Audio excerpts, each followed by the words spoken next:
Bonsoir à tous, on débute ce journal du Mercato en France où l'AS Monaco serait en passe de réaliser un gros coup en signant l'ailier sénégalais Crépin Diatta. Auteur d'un excellent début de saison du côté du FC Bruges, le joueur de 21 ans aurait tapé dans l'œil de l'ASM. Un transfert qui pourrait tourner autour de 16 millions d'euros pour un joueur courtisé par Dortmund ou encore Manchester United. Et selon nos informations, il ne resterait plus que la visite médicale à satisfaire avant que Diatta ne pose ses valises sur le rocher. De son côté, Strasbourg pourrait perdre Jean Rickner Bellegarde. Selon nos informations, le Torino aurait formulé une première offre pour l'ancien Lensois refusée par le Racing. Reste à savoir combien de temps les Strasbourgeois pourront tenir alors que Crystal Palace et West Ham se montreraient intéressés par le profil du milieu de 22 ans. On prend la direction du sud de la France pour notre focus du jour où l'OM est en véritable ébullition. Après l'arrivée de Paul Lirola la semaine dernière, Arkadiusz Milik serait lui aussi en passe de rallier la cité phocéenne. Le Polonais qui a passé sa visite médicale cet après-midi devrait s'engager dans les prochaines heures avec les Olympiens. Un prêt avec option d'achat de 13 millions d'euros bonus compris qui serait automatiquement levé dès le premier point pris par l'OM en championnat. Mais ça bouge également dans le sens des départs côté marseillais. Après la résiliation de Florian Chabrol et le prêt de Kevin Strootman au Genoa, c'est Morgan Sanson qui pourrait quitter le club.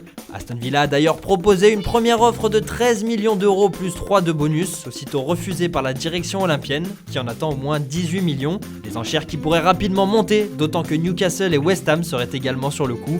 Et pour le remplacer, l'OM aurait coché le nom de Farid Boulaya.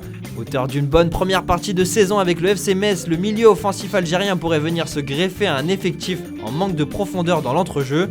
L'OM qui aurait également ciblé Jesse Lingard, indésirable du côté de Manchester United. Un dossier plus compliqué notamment à cause du salaire du joueur et de la concurrence des clubs de Première Ligue.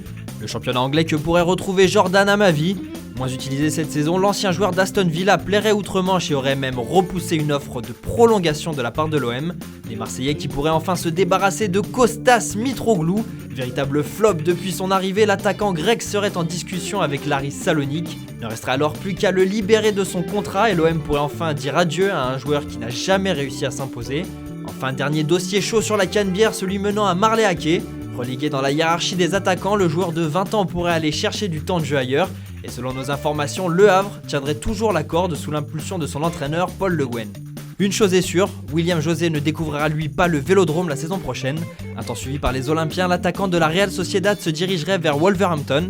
À la recherche d'un avant-centre suite à la blessure longue durée de Raúl Jiménez, les Wolves devraient se faire prêter avec option d'achat l'attaquant brésilien jusqu'à la fin de la saison. Toujours en Angleterre, West Ham veut également se servir en Liga. Après le départ de Sébastien Haller, les Hammers auraient coché le nom de Younes En-Nesyri, le buteur marocain du FC Séville qui n'en finit plus d'affoler les compteurs. Et après une première offre de 23 millions refusée, le club de l'Est londonien pourrait revenir à la charge avec cette fois une proposition de 40 millions d'euros.